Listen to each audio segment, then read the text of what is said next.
Eu começo falando do título dessa palestra, né? Que podem corpos que fervem enunciar? Que é uma pergunta, uma questão, né? Apresentada pelo Spinoza, que vai ser retomada por Deleuze e Guattari e atualizada por Davi Lacujade, um dos principais herdeiros aí de Deleuze em especial. O Davi Lacujade ele retoma essa pergunta, né, que pode um corpo, e ele vai responder a essa pergunta original da seguinte forma: nosso corpo não suporta mais.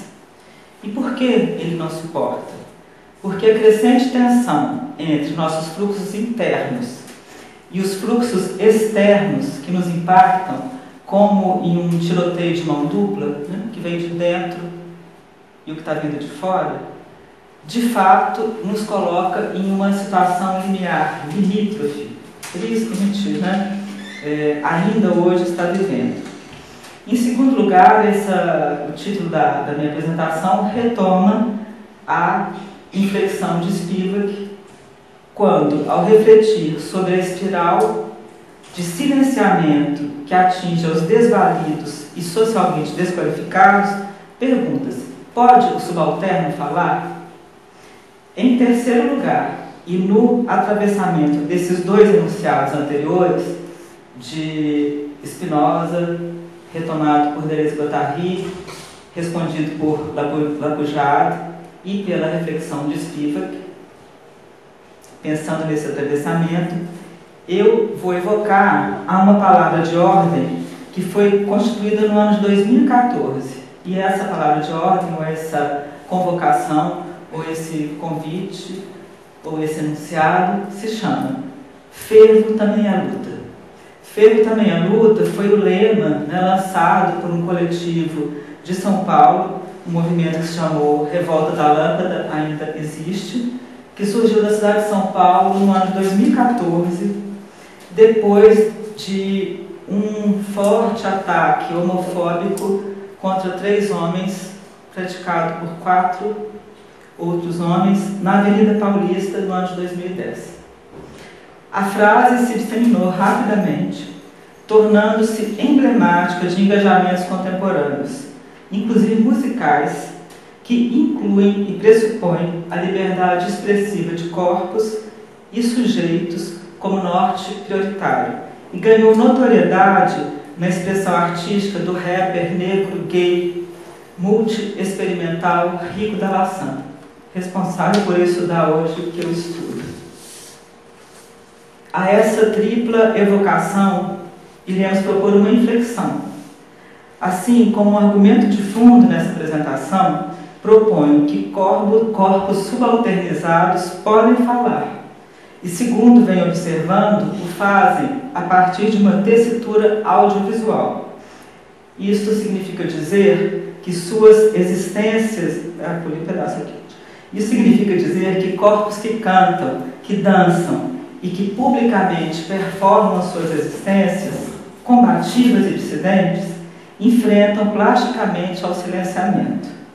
Para o choque de algumas e alguns pesquisadores da comunicação, esta insurreição musical e visual ocupa linguagens e territórios do entretenimento. Isso é inaceitável, né, para alguns pesquisadores mais empedernidos. Como assim, né? A cultura pop faz emergir politicidade e transita por um espaço público expandido, dilatado, construído nos interstícios e entrelaces entre o digital, o massivo e o urbano. Paul Virilio, analisando as sociedades que ele chama de dromocráticas, né, a ditadura da movimentação compulsória, no deslocamento compulsório e nas máquinas de aceleração, que paradoxalmente promovem a inércia, ou seja, quanto mais a gente está acelerado, mais a gente está paralisado. Essa é a tese do Virilio. Ele vai se referir à existência do que ele chama de estados suicidários, que relegariam de modo ativo e programado massas de corpos à vulnerabilização. Isso é um projeto. A destruição ou a miséria. não é algo imprevisto, é algo programado, né, na leitura do Virilio. Virilio dizia que este extermínio branco era prioritariamente agenciado por governos totalitários de países de terceiro mundo. Mas ele se enganou. A gestão do extermínio não é um privilégio dos colonizados.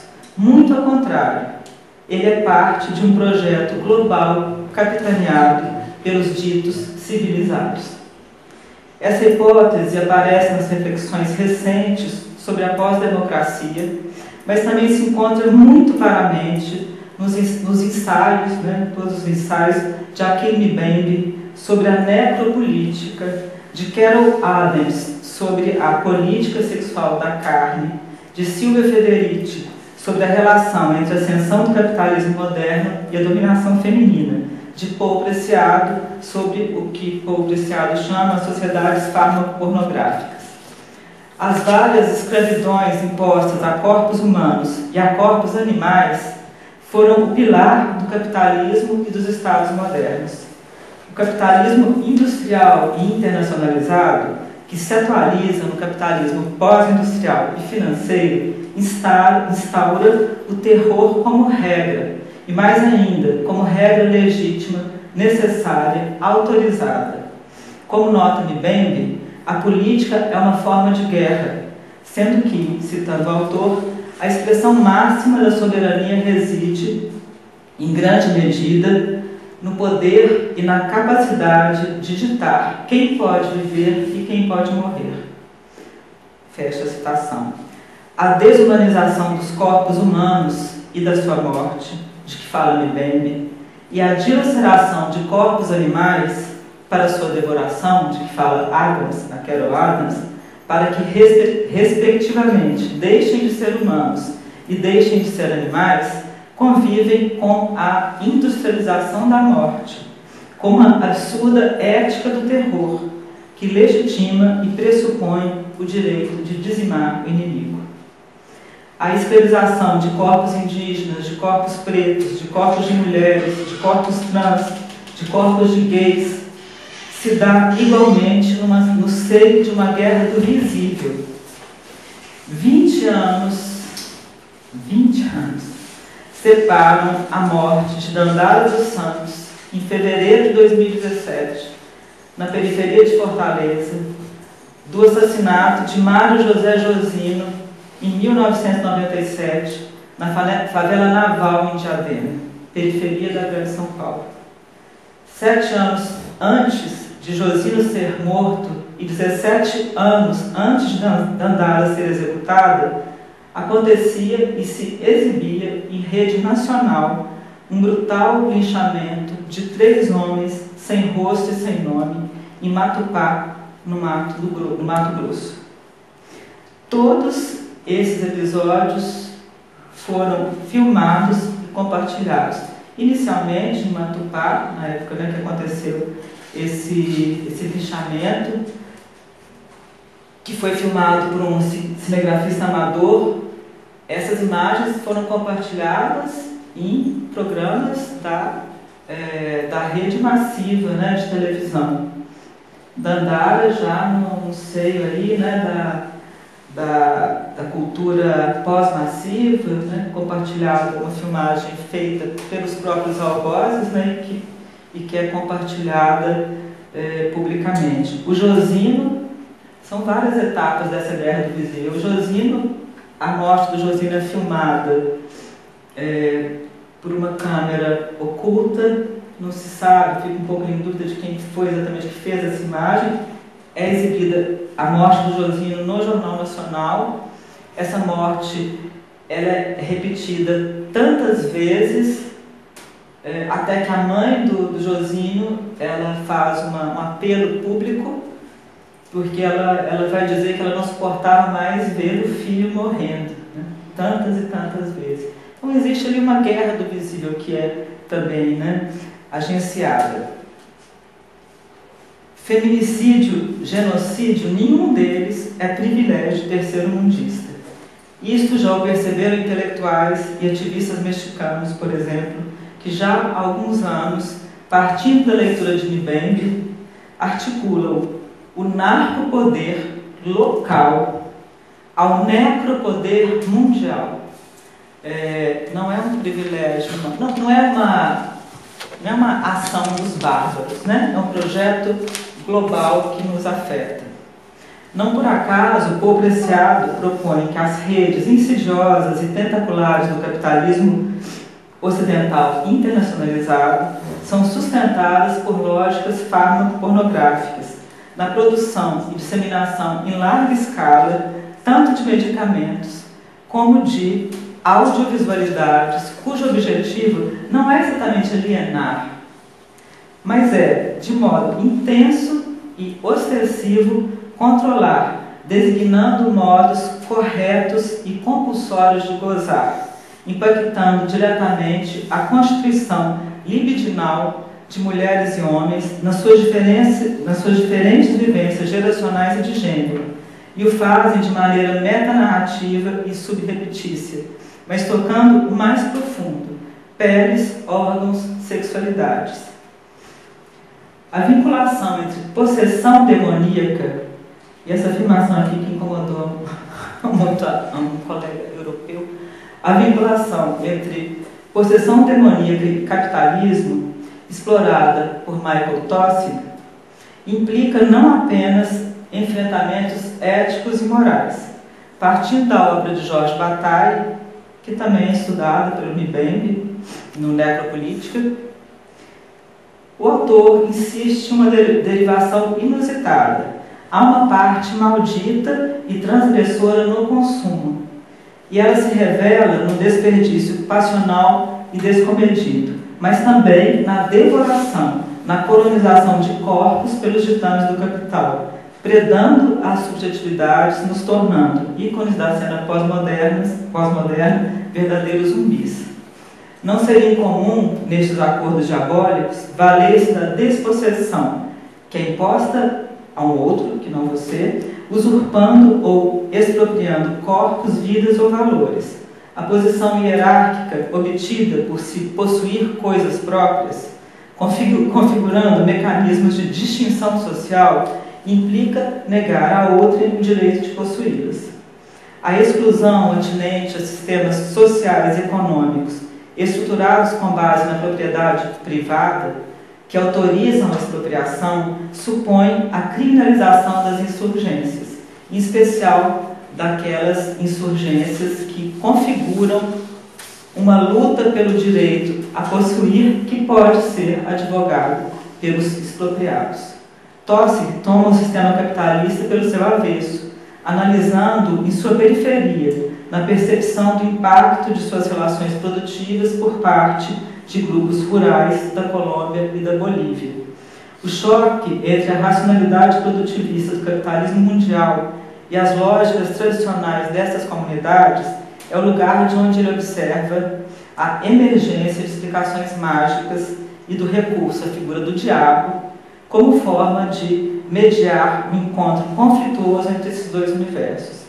Confrontando a forma de mistificação capitalista com o misticismo popular pré-capitalista, isso é o que está fazendo está dizendo o Tosse, o diabo está presente nos pactos que um trabalhador faz para obter vantagens no exercício de suas funções no sistema produtivo capitalista, mas também aparece posteriormente nas negociatas dos próprios capitalistas para que possam se manter, né? Uma tradução meio esquisita aqui, para que possam se manter no topo da lucratividade. Não por acaso, a narrativa que vai ser decalcada pelo Tosse incorpora pouco a pouco as dinâmicas das plantações ilegais de coca, os então incipientes circuitos do tráfico de drogas e o cotidiano dos expropriados da terra e de seus próprios corpos. Tem um trecho aqui do Tosse que ele vai explicar de onde vem a palavra zumbi. A palavra zombie, né, na escrita original dos Baquere, significa hipotecar ou penhorar. Logo, sob as novas condições de uma economia monocultora, acreditava-se que os parentes daquelas pessoas tornavam-se marionetes ou objetos de penhora para que um pequeno grupo pudesse acumular riquezas. Nas sociedades ocidentais contemporâneas, vivemos plenamente o horizonte de ultrapassagem do ditame da comunicação massiva pelo fenômeno do pós-massivo, tornado exponencial pelos efeitos da digitalização, da robotização e da ubiquidade. O consumo massivo e as indústrias culturais entram em mutação, dando lugar a um capitalismo pós-industrial, a uma comunicação policêntrica e a um consumo sideralizado, constituindo órbitas de produtos, imagens e sentimentos partilhados em contextos pós-globais, pós-utópicos e pós-autóctones. Em tal realidade, o consumo de comunicação e de suas materialidades midiáticas é tão central à compreensão do espírito do tempo quanto é a artilharia dos colonizadores geopolíticos. O capitalismo, nesses termos, tem contribuído para a gestão das desigualdades, alimentando um programa sócio-simbólico perverso, que desde a falência do estado de bem-estar social, estimula a competitividade e a busca incessante por reconhecimento, fazendo do protocolo meritocrático um horizonte por demais frágil e falível de justiça ou igualdade social, inclusive no que toca e tão diretamente ao campo ou aos campos científico, intelectual e acadêmico. Se a dominação se dirige aos corpos, também deles partem as resistências. Se de fato vivemos na berlinda, como nos apresenta Omar Rincon, e aqui eu cito o autor, entre o otimismo tecnológico e o cinismo capitalista, em democracias de personalismos e celebrities, há esperanças nas lógicas de significação e politização chamadas novas sensibilidades. Feminismo, indígenas, meio ambiente, sexualidades emergentes, com suas agendas de diversidade e estéticas para explorar. Fecha a citação do Rincon.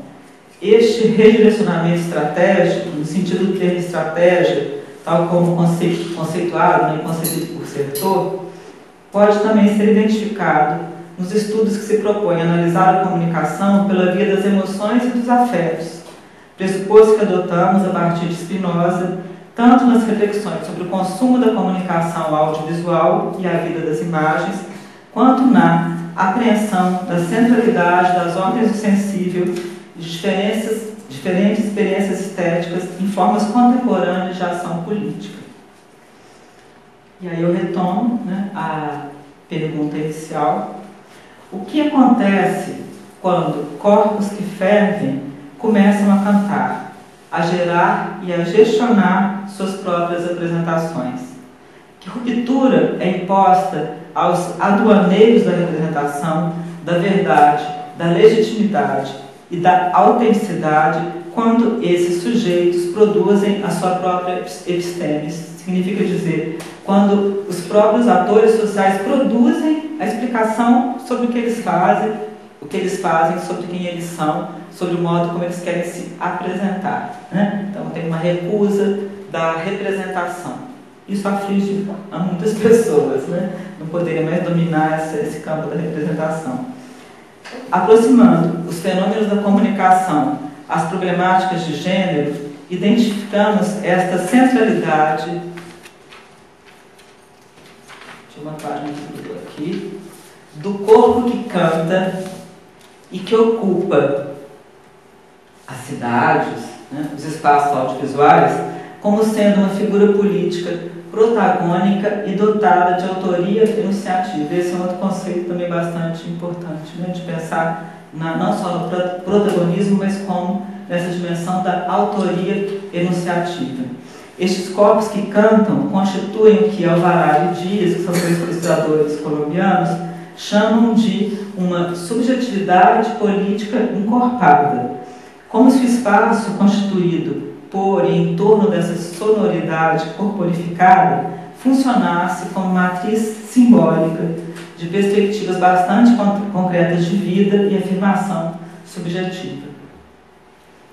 Partilhando da compreensão de Flores e Gonçalves, entendemos que o performar não remete a uma encenação, mas a uma metamorfose. Ele fala mais propriamente de uma mudança de estado, condição em que a busca por autenticidade, por exemplo, já não faz sentido. Reconhecer-se como um corpo que canta participa, neste caso, de um enfrentamento da subalternidade, inclusive daquela implícita nas interpretações, seja do senso comum, seja científicas, que apenas reconhecerão visibilidade a outridades ou a alteridades se, por exemplo, essas alteridades permanecerem docilmente sob os registros do folclórico e ou do exótico. Se não for assim, não funciona, né? Não seria reconhecido como algo importante. O fervo como forma de luta que vem mobilizando artistas, cantores, cantoras e performers como episteme própria, dialoga com a ideia dos corpos falantes de Paul Preciado, com as teorias Q, com a proposta de uma bucética de Suer e Amandu Vieira, com as brilhantes apropriações de J. Mombassa. Eu vou terminar essa apresentação fazendo a leitura de um trecho de J. Mombassa, em que ele também vai retomar a perspectiva, né, da Spivak, pode um subalterno falar, e o texto do Mombassa são as mutações, né? Os não essencialismos tão importantes. Esse texto da Mombassa se chama Pode um mestiço falar. Eu vou terminar com um trecho de Mombassa. Depois eu quero apresentar dois trechos de duas narrativas audiovisuais que eu estudo, e a gente pode aí conversar um pouco sobre essas ideias. A Mombassa é um autor não binário, ou uma autora não binária, que tem um diálogo muito forte com o pensamento decolonial ao qual eu me filio. Começa a citação. Walter Mignolo afirma que a epistemologia ocidental escondeu sua própria geo e corpo-política, e que é precisamente essa dissimulação das implicações políticas do fazer conhecimento, na tradição eurocêntrica, o que torna possível a constituição de um saber colonial, que desde uma suposta neutralidade delineia mundos e seus problemas, classifica povos e os projetos que são bons para eles. Consiste, portanto, numa operação que visa forjar um sujeito do conhecimento pretensamente não afetado pelas disposições geopolíticas de um mundo organizado por hierarquias coloniais, nem pelos efeitos de sociedades marcadas por uma corpo-política que privilegia uns tipos de sujeitos em detrimento de outros. Aqui ele vai citar a Grada Quilomba, que vai ser uma das nossas leituras desse semestre, né, lá no Juvenália, que é uma figura incrível, que a gente está pretendendo trazer ano que vem para dar aqui para a gente. Uma negra, né, que atualmente portuguesa, que atualmente está em Berlim, e tem um trabalho incrível que mescla, né, a arte, a performance, ela como artista, e uma reflexão intelectual sobre essas espirais de silenciamento, né? Especialmente ela está pensando nas questões raciais. Né? Quilomba, o Mombassa está aqui citando Quilomba. Quilomba, a respeito dos africanos na academia, escreve que, citando a autora, historicamente, este é um espaço no qual nós temos sido calados e onde acadêmicos brancos, como eu, né, digo eu, têm podido desenvolver discursos teóricos que oficialmente constroem a nós como o outro. posicionando os africanos em completa subordinação ao sujeito branco. Aqui tem uma crítica que eu acho excelente de Mombassa, uma crítica não de negação total, mas uma crítica que ele faz à leitura de Spivak, ou talvez a leitura que se faz de Spivak. Ele questiona muito o seguinte, né? Ele, na verdade, ele nos questiona. Quando, ao descrevemos a subalternidade como incapaz, a gente não estaria reforçando essa condição, né, de subalternidade? Esse tipo de questão assim, é muito... Assim, me toca profundamente. Eu lembro que eu me defrontei assim, com essa questão quando, por muitos anos, estudando a estética da violência e depois as diferentes formas, né, de violência sofridas e praticadas por jovens, em determinado momento eu não quero mais falar disso, porque eu estou reforçando uma série de preconceitos, de estigmas em relação à juventude, no caso brasileiro, que era daqui que eu estava falando. E aí eu fui para um outro caminho, né, de reflexão. E Mombassa está fazendo esse alerta, né? Na esteira de Quilomba, devemos procurar reconhecer criticamente o fato de que a ciência não é neutra e universal, como pretendem os projetos eurocêntricos da modernidade, sendo que dissimula seu caráter local e sua parcialidade, de modo a produzir um certo regime de verdade que não cessa de desrealizar teorias e formas alternativas de fazer conhecimento, inscrevendo sujeitos não hegemônicos e suas formas desviantes de produzir saber em efeitos de subalternidade. Eu comentei aqui de alguns silenciamentos, né, aos quais eu fui convidado. Um deles também caminhava bastante nessa direção, no sentido de ter escutado uma crítica que não reconhecia legitimidade em algumas das vozes subalternizadas que eu estudo, pelo fato de que essas vozes agora estavam inseridas num certo mainstream.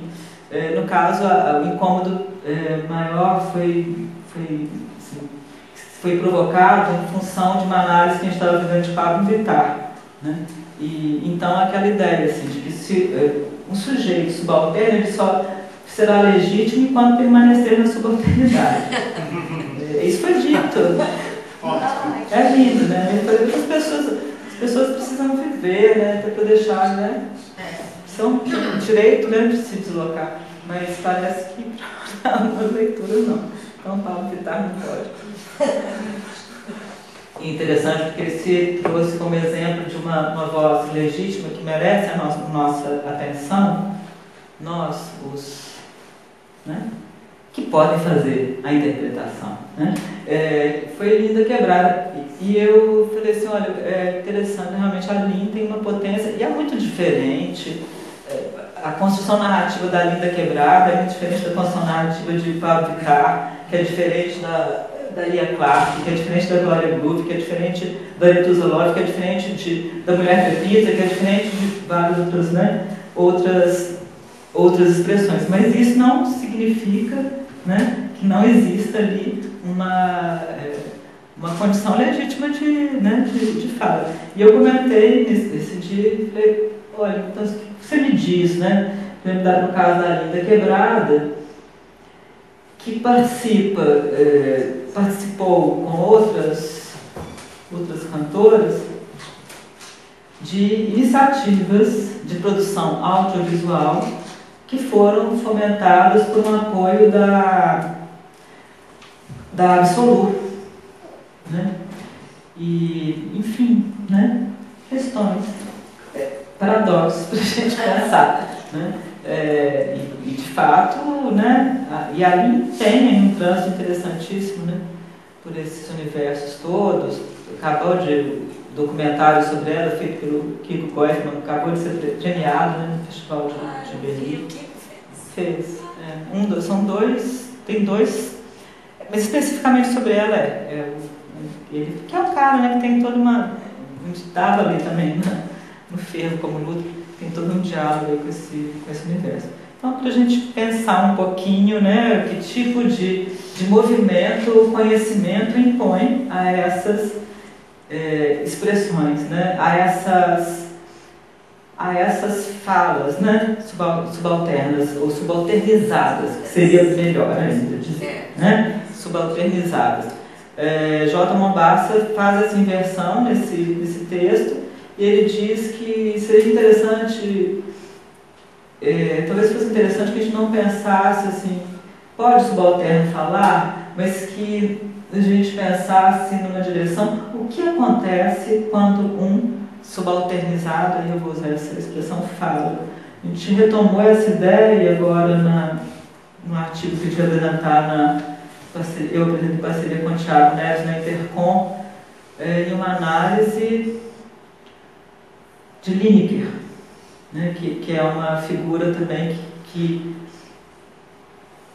tem uma posição muito própria em relação à subalternização e as estratégias de afirmação de uma condição subalternizada para se afirmar como não mais, né, um subalterno, ou como alguém que é inferior, né, que é um pouco isso, né, na verdade é isso, né, que está por trás assim, dessa recusa, né, mas como a Pablo, né, ela usa, como chama na outra vez? Aplique, alongamento, ela usa glitter. Pois é, né? Pois é, né? E aí né, toda essa recusa, né? Na verdade, muitas dessas críticas existe uma recusa moralista em relação ao popular, né? Na verdade, isso está ali,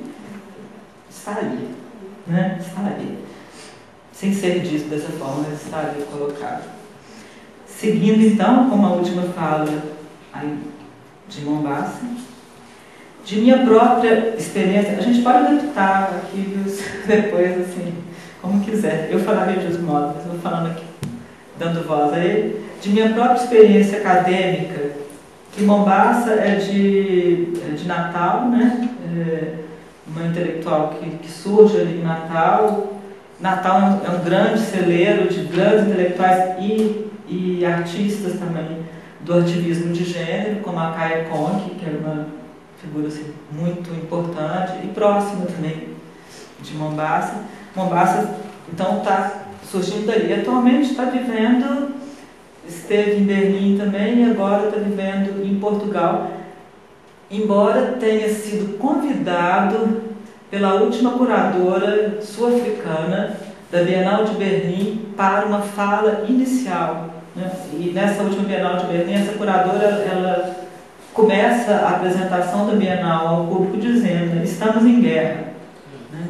Essa que é a proposta. Em Mombassa estava ali, escreve, vale a pena depois de ler, escreve um longo texto também na apresentação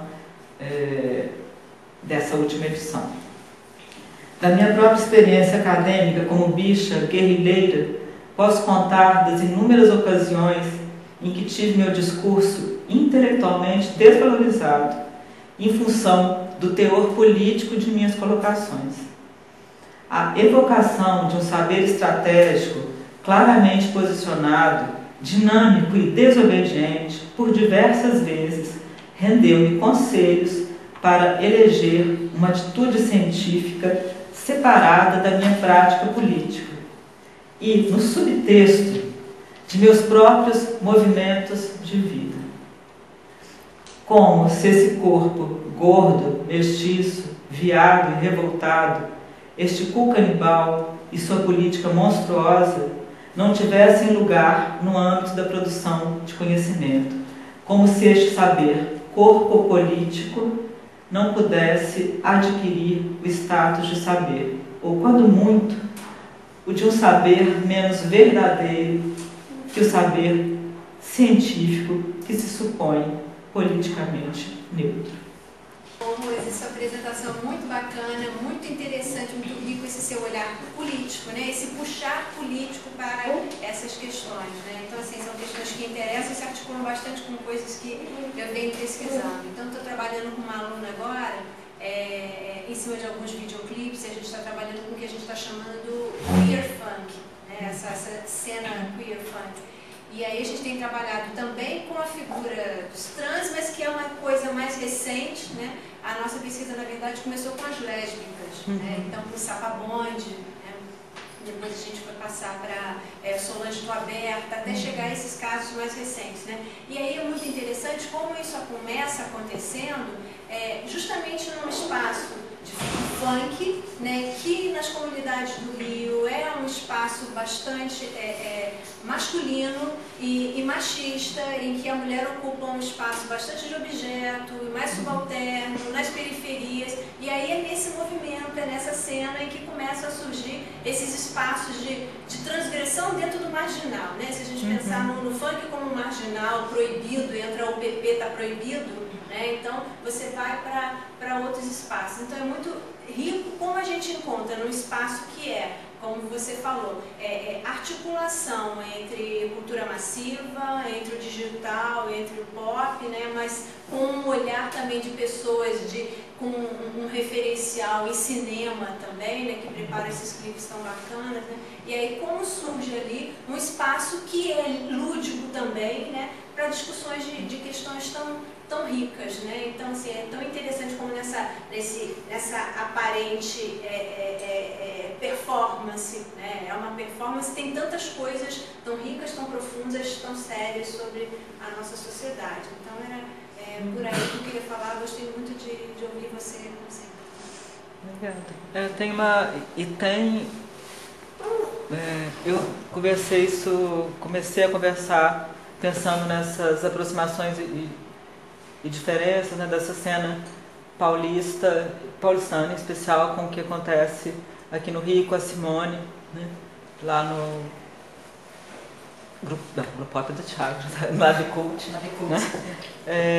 Porque existem, sim, né, existem conversas e existem particularidades dessa configuração paulistana. O Rico, ali na cena de São Paulo, ele tem um certo protagonismo e ele traz essa discussão que é da subalternidade na subalternidade, porque ele é um cara que ele se forma no rap e nas rinhas, né?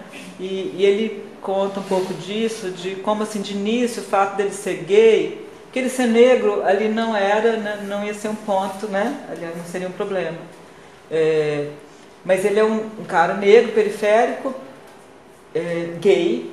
Então, de início, ele diz assim, as pessoas sabiam, mas isso não se tornava, não era externalizado e não era um tema, digamos assim, né, que pautasse a música. E ele vai fazer isso. Então, ele tem uma entrada muito interessante. E tem uma outra entrada interessante que embora esses caras e essas meninas que eu estudo, tem uma outra figura muito interessante também, que eu não trouxe aqui, que convido que vocês conheçam, que se chama Tris Ruth Sachs, que é uma figura não binária, que também é do rap, mas aquele rap bem paulistano, meio do hip hop, da resistência, e ela vai trazer uma outra questão ali, dessa... Ela vai questionar essa hierarquia e as dicotomias de um modo forte. Agora, o Rico tem uma outra questão que é muito interessante, que aparece aqui no Riquíssimo, por isso aparentemente não é o videoclipe mais combativo, e talvez não seja, do Rico, porque nem sempre o combate está no vídeo, né, em si, mas é nessa cena expandida, né? Ele traz a narrativa do consumo para dentro dessa realidade. E porque no caso dessa cena de São Paulo tem uma conversa ali com funk e ostentação, né, como um marco importante, e como que esses caras, essas meninas, o caso da atriz Ruth Sachs não, porque é um discurso mesmo de recusa, né, de qualquer tipo de referência à questão do consumo, etc. Mas eles conversam com isso. Então é um periférico. Porque ele, como a gente conversava hoje, né, é um periférico, mas que a gente também tem chamado ali, a partir de um trabalho meu com a Simone Lucy Pereira, Pereira daqui. Não a Pereira daqui, a Pereira de lá. De pós-periférico, porque são caras que estão construindo, né, uma narrativa que é pós-periférica no sentido que sai, né, que ultrapassa a questão do periférico e, aliás, nega às vezes, não quer afirmar esse pertencimento em alguns casos, né, porque quer afirmar o trânsito, e em outros casos é um translocal, né, que se apresenta, que eu vejo isso muito na Linda Quebrada, que tem essa referência. Aí a questão periférica é importante, faz parte da linguagem dela, o pertencimento, em vários casos, o pertencimento à igreja. Tem um clipe, eu não consegui escrever 2 artigos lá atrás, que eu queria ter mandado lá para o simpósio do Tiago sobre Madonna, porque tem um clipe da Lin que é uma releitura do Like a Prayer da Madonna, né? Lin tem uma relação fortíssima, era testemunha de Jeová, né? Então tem uns cruzamentos muito, muito interessantes. Inclusive, a exceção da atriz, mas o que o Rico faz, né, eu chamo de um fusion pop rap, porque não é mais exatamente, é um entre gêneros musicais, né? Linda Quebrada também, o que ela faz? Funk, ela gosta muito de afirmar esse pertencimento, mas não é exatamente isso mais, né? Por aí vai, né? Glória Groove é um pop, mas é um pop atravessado por rap. Então é isso aí, é nessa zona, né? Nesses interstícios, nesses lugares bastardos, já que a gente falou do Rincon, né? A gente usa muito, é o bastardo, que a gente usou na análise do artigo que eu escrevi com o Gerard sobre o Rico da Laçã, que foi o primeiro dessa linha, aqui no dossiê de cultura pop aqui que eu estou no Rio, aqui e ali, né? Na UFRJ, né? A gente foi muito nessa linha, porque essa ideia da contaminação, da impureza e, né, desse atrito, né, que se estabelece. Então, assim, realmente é bem... E acho muito interessante a gente pensar como se dão esses fluxos diaspóricos. Eu acho mais interessante pensar isso que propriamente periférico, né? Esses fluxos diaspóricos dentro das cidades, de fora para cá, e entre as nossas cidades no Brasil, né? Porque tem um atravessamento muito forte, você falou do Solange Estou Aberta, com manifestações importantes de outros lugares, aí sim de uma periferia do Brasil, né? Enquanto do modo como o Brasil é descrito pelos discursos colonizantes, de subalternização, né? E aí tem um cruzamento super legal mesmo. Quero ler mais o que você tem escrito. Eu não conheço um pouco essa cena, na verdade, mas eu acho muito interessante. E uma coisa que me persegue, eu percebo, não sei mais quem persegue quem, é essa ideia da moda, entre aspas, bem entre aspas, essa questão de resistência. Aí, assim, fala da questão dos bastardos, mas assim, no que você vê, observa, tem escutado no Denise também, enfim, estou mais à frente nessa observação, como é que fica a questão do político e da resistência nas experiências desses performers, né, desses cantores, artistas? Porque... Eu chamo de artivistas, né? Porque eles usam a porteira, eles existem ou eles resistem?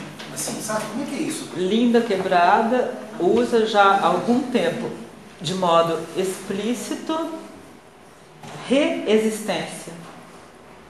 E esse, inclusive, é um título que está num grande mural que foi feito nessa parceria com a Absolu, que fez uma parceria com Linda Quebrada, com as Bahias da Cozinha Mineira, com a antiga, né, agora está parada, Banduó, que também tem uma mulher transexual incrível, e já antiga na cena, que é a Mel, e que tem um discurso potente, muito articulado, né? Todos têm um discurso muito articulado, então é uma fala nativa, né?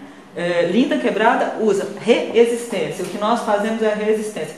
e certamente ela domina essa literatura que a gente está estudando, de Preciado, e de outros autores e outras autoras, né, muito bem. Então, nomeia como tal.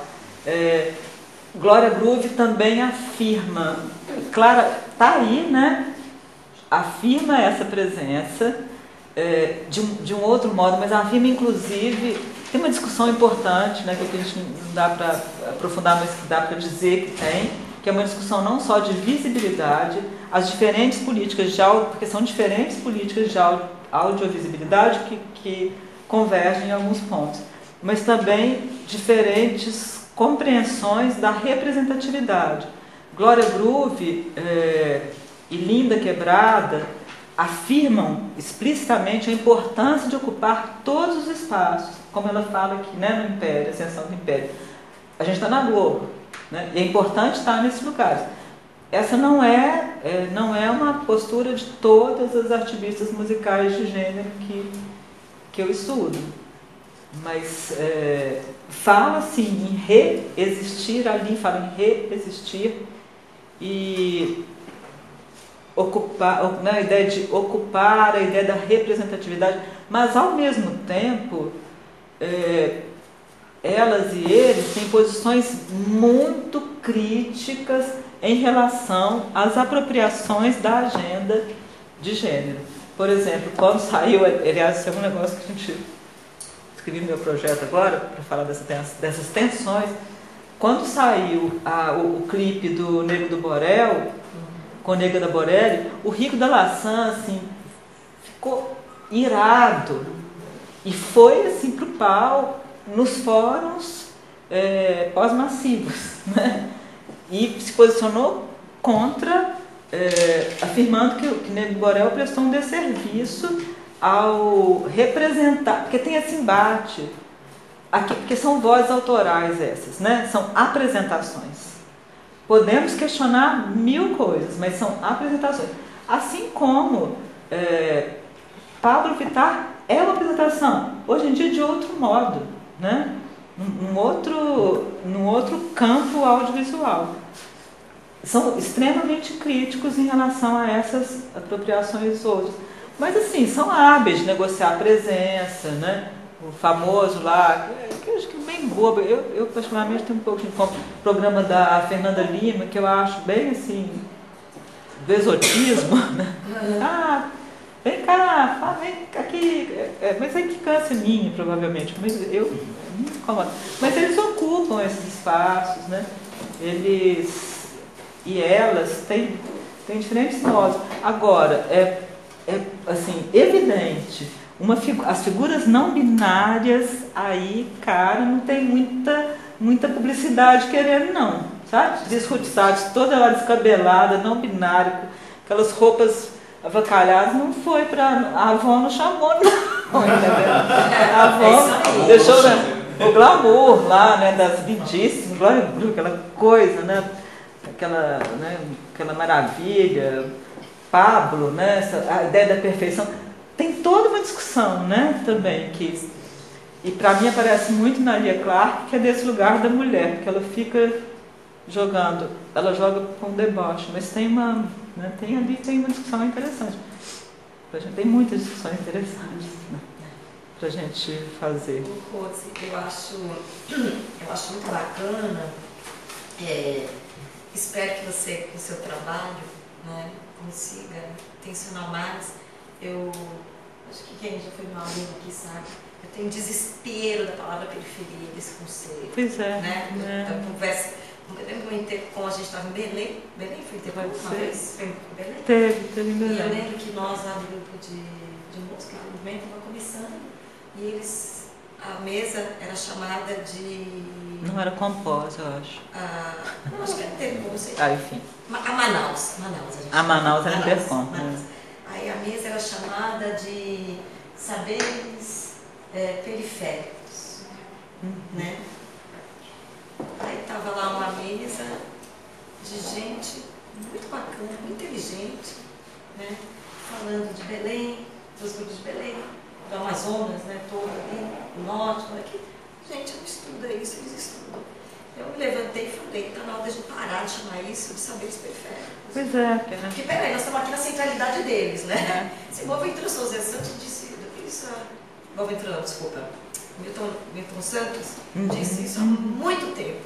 Há muito tempo, nosso velho professor, entendeu? Isso há muito tempo. Né? Otaviani também. Entendeu? Assim, porra, vamos parar com essa coisa, né? Mas não, sempre se retoma essa dicotomia, né? A Adelaide aqui trabalhou com a ideia do subúrbio também, fazendo, ela e o João escreveram um artigo falando, né? Vamos, né? Não usar mais periferia. E eu acho que a ideia quando eu discuto com as pessoas que usam subalterno, né? Eu disse, não concordo, só que acontece que essas pessoas não são subalternas. São subalternizadas. Olha quanto elas produzem, olha quantos saberes. Você perguntou para elas se elas se sentem subalterna? Né? Acho que é até um exercício antropológico. Acho que é muito fácil para o sociólogo de gabinete ficar sentado na sua, mais uma vez, aquela crítica que a antropologia fazia, sentar no seu lugar e ficar construindo categorias que não são nativas, né? Quer dizer, eu acho que a comunicação não pode correr o risco de se apropriar de categorias que as ciências sociais, sociologia especialmente, né, e antropologia, mas sociologia, ela lança, porque a sociologia é careta ainda no Brasil, uma sociologia estanque, né? Essa comunicação ainda muito dentro do pensamento moderno, e a gente se apropria e faz, e usa assim, entende? Então quando eu falo defesa de tese, quando eu fico aí, não use a palavra subalterno, mas não, é fulano que diz, e daí que fulano disse? Eu estou dizendo, acho que a gente não pode falar desse lugar, porque nós somos os periféricos no mundo também. Acho que o nosso movimento decolonial, eu já fiz em sala de aula várias vezes, é produzir categorias que usar mais subalternidade é importante pra gente, como uma luta política epistêmica, entende? Eu acho que tem uma tensão. Falar em subalternizado coloca de outro modo. Eu acho que é interessante. Eu acho que essa é a sua. Eu acho adorei, porque você pega e diz, olha, cuidado. Então, agora, tá muito difícil na comunicação, porque todo mundo vem adotando, né? E quando você questiona, você parece o bode da sala, né? Então, mas eu acho que a gente tem que usar, porque a gente tem que construir teorias. Sim, tem que fazer enfrentamentos com novas categorias. E eu acho que essa sua pesquisa está se propondo já a usar não mais subalterno, então eu acho que sim, eu acho que isso tem que ser uma discussão epistêmica importante. Dentro da própria teoria da comunicação, você entende? Entendo, totalmente.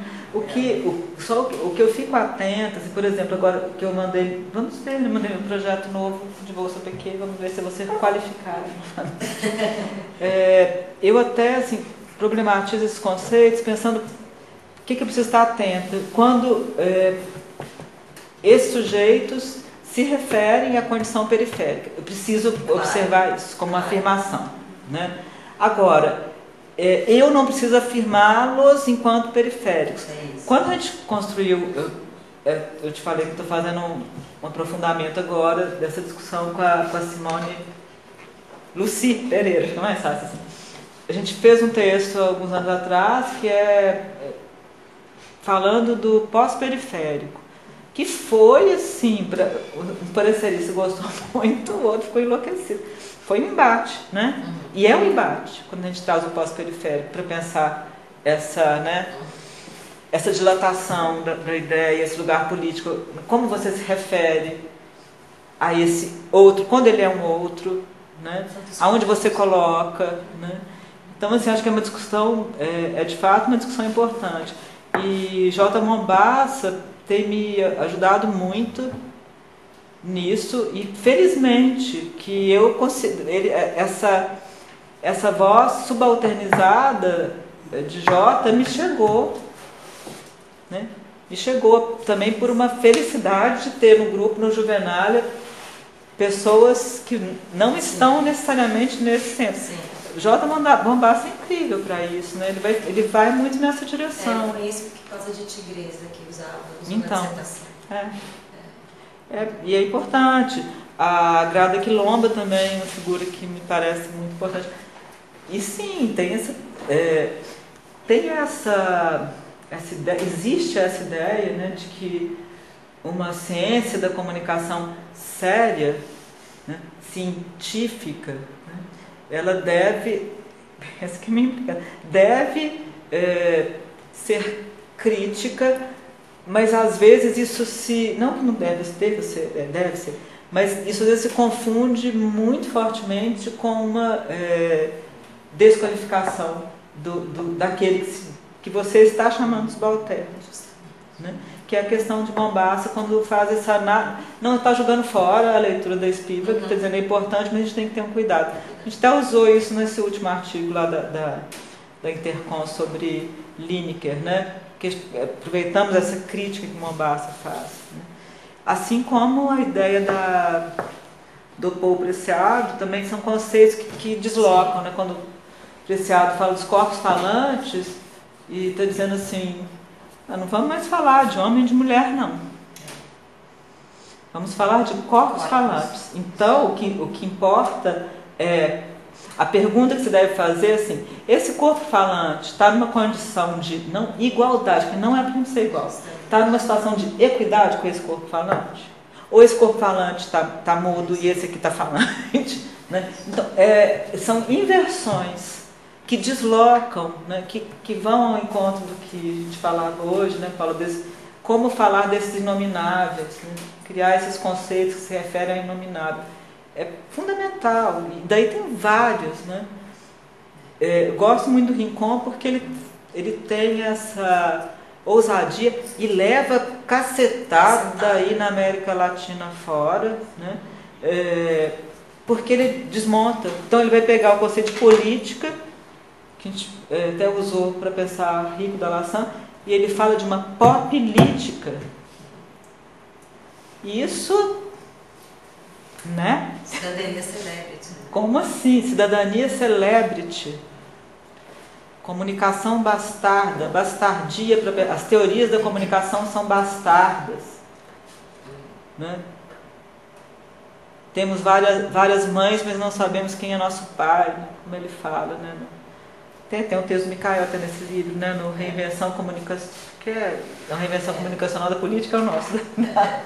Mas Reinvenção da Comunicação, tem um nome, enfim, é um livro que está disponível, Metamorfose da Comunicação, né? Está disponível em PDF, está digitalizado para quem quiser consultar. Então são essas viradas, e é impressionante. Eu fiquei assim recentemente com esse questionamento, né? Esse questionamento da dimensão, dos traços de resistência. Eu tenho falado muito em formas de resistência, que não é aquela resistência. E eu parto até, tem um texto antigo do João, né, do João Freire, que ele vai problematizar, né, as formas de resistência possíveis, em que sentido, né? E assim, assumindo as questões que aparecem, que a questão que aparece muito forte, a gente precisa pensar sobre ela, tá ótimo, tem aqui, vamos partir do princípio de que existem aqui formas de resistência, inclusive nesse plano do visível, né? Essa disputa por visibilidades, audiovisibilidade, porque é fala e movimento, né? Então não tem congelado sem voz, que é normalmente comum, né? Vai ser representado. Então tem essas disputas.